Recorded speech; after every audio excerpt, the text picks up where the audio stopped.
Moments ago, Mayor Pugh's lawyer spoke after visiting the mayor at her home. He said she's still sick and would not be making any major announcements until next week. Well, today, the head of the hospital system that bought $500,000 worth of the mayor's books resigned. And WJZ has live team coverage of the latest developments. Kimberly Eden is at City Hall tonight, but we begin with WJZ investigator Mike Helgren. He has the latest from the mayor's attorney. Mike? Denise and Vic, the mayor's lawyer Steve Silverman met with her for about 20-25 minutes here today. He said that he would be meeting with her again on Tuesday. It's a day to watch. He stopped short of saying there would be a major announcement or a resignation. It's a real privilege to work on the medical system side, and I've been involved with it for over 30 years. Robert Krensick, the CEO of the University of Maryland Medical System, is out. He resigned a month after being placed on leave.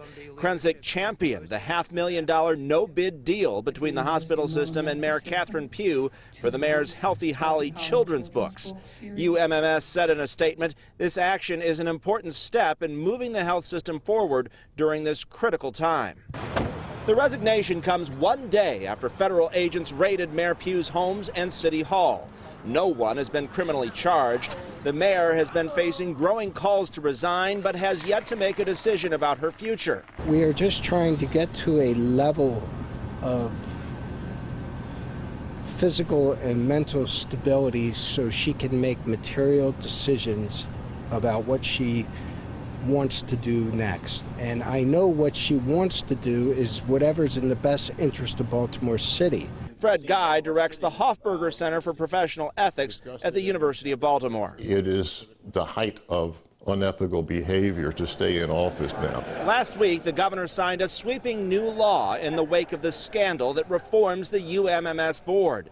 It requires all current board members resign and bans no-bid contracts for board members. The mayor was a member of the board at the time she struck the Healthy Holly deal. One way or the other, unethical behavior will find you out, and it's not limited to the average person.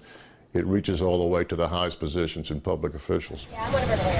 At the mayor's house Friday, several people went in and out, but there was no sign of Pugh. She hasn't made a public appearance in about a month. Can you shed any more light on the federal investigations? Is there anything you can say? No, because I don't know anything.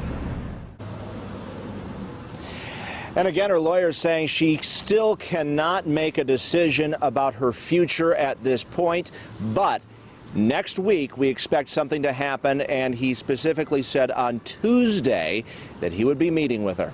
Live outside the mayor's home in Northwest Baltimore, Mike Helgren, WJZ. Thank you, Mike. Well, more and more of Mayor Pugh's political allies continue to call for her resignation. WJZ is live at City Hall, and Kimberly Eden has a look at the timeline of the fallout. Kim? And Denise, as this scandal has unfolded, Mayor Pugh's colleagues have quickly distanced themselves. Everyone from city council members to the governor have asked for her resignation, leaving Pugh with very few political allies. In a matter of a month, once popular Mayor Catherine Pugh is on a political island. The slow freeze out beginning near the end of March as the spotlight on her children's book scandal heated up.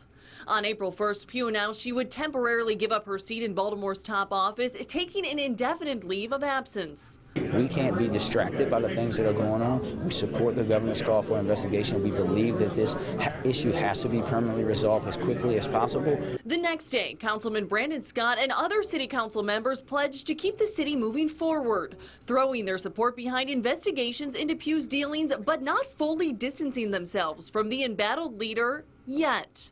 At that point, Governor Hogan also limiting his focus to fact-seeking. We don't know all there is to know, and I think we just need to get to the fact. As Pugh took leave, he launched a state investigation. 1 week later, every member of Baltimore City Council, except for Jack Young, signed a letter calling for her to resign. She will not be able to focus on the business of the city. Most importantly, focus on reducing violent crime in Baltimore. Now, as the feds move in, raiding Baltimore City Hall, Pugh's homes, and other offices she's touched, the political gloves are off. This is an embarrassment to the city. The city of Baltimore needs to move on from this issue, and the issue is resolved around the mayor, and the mayor should resign immediately. Thursday, for the first time, Governor Hogan also asked for Pugh to step down. Tweeting, "She has lost the public trust. She is clearly not fit to lead. For the good of the city, Mayor Pugh must resign. One of the few to dodge questions about Pugh's looming decision, her fill-in, acting mayor Jack Young. For his entire term as acting mayor, declining to comment on if he thinks she should resign. That's a decision she will have to make. I can't make that for her.